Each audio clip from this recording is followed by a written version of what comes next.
तो वहीं बीजेपी नेता किरण चौधरी ने इस बैठक को काफी अहम बताया है और केंद्रीय गृह मंत्री अमित शाह को राजनीति का चाणक्य बताया।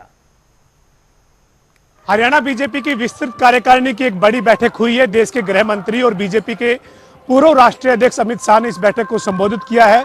मेरे साथ पूर्व मंत्री और बीजेपी की वरिष्ठ नेता किरण चौधरी हैं। मैम, आज एक बड़ी बैठक हुई है, कार्यकर्ताओं में 2024 के विधानसभा चुनाव को लेकर जोश भरा गया है, कैसे देखते हैं?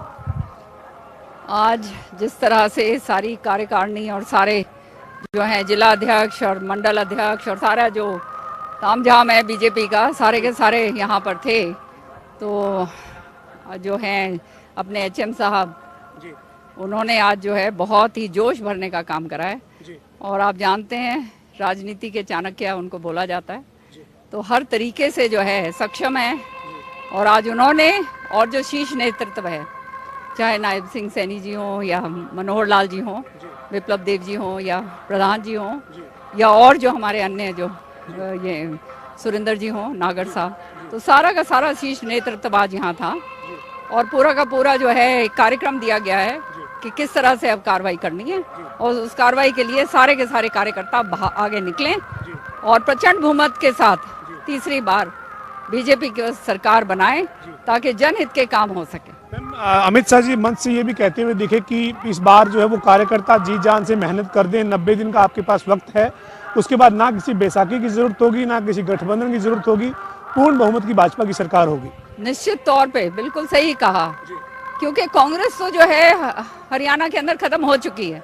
वेंटिलेटर के ऊपर जो है बाबू बेटा वेंटिलेटर पे कांग्रेस को ले आए हैं, तो बाहरी बहुमत के साथ हम लोग जीत कर आएंगे। और अच्छी बात यह है, मैंने ये देखा है कि जो जनहित के कार्य जो हैं, जो जिसके अंदर थोड़ी बहुत कमी रह गई थी, उसको सही करके उसको आगे जो है हमारे सीएम साहब, नायब सैनी साहब उसको आगे लेकर जा रहे हैं। और जनहित की इतनी सारी घोषणाएं करी हैं और मैं तो समझती हूँ कि इससे अच्छी कोई बात ही नहीं हो सकती।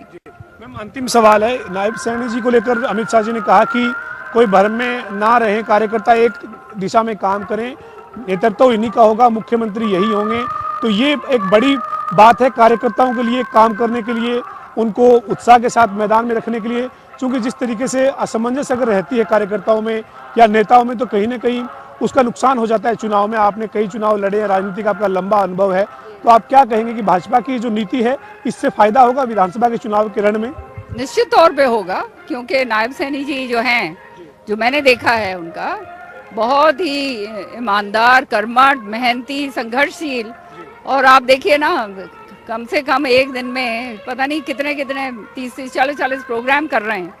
और जो प्रोग्राम के अलावा जो है जो नीतियां हैं जिनके ऊपर घोषणाएं करी जा रही हैं, चाहे दलित वर्ग के लिए हो, चाहे महिलाओं का हो, चाहे किसान भाइयों का हो, चाहे हमारे बेरोजगार बच्चों के लिए हो, चाहे हमारे स्वतंत्रता सेनानी जो है उनके लिए हो, या हमारे जो है फौजी भाइयों के लिए हो, सारी की सारी ये जो घोषणाएं हैं उनको जो है पूरा क्रियान्वित करेंगे और जनहित के काम लेकर आगे तीसरी बार, जैसे केंद्र के अंदर भाजपा सरकार बनी है माननीय मोदी जी के नीचे, जिन्होंने संकल्प लिया है एक विकसित भारत का 2047 का, वही संकल्प जो है आज हम प्रदेश के अंदर लेकर आएंगे और प्रदेश को आगे बढ़ाने में कोई कसर नहीं छोड़ेंगे।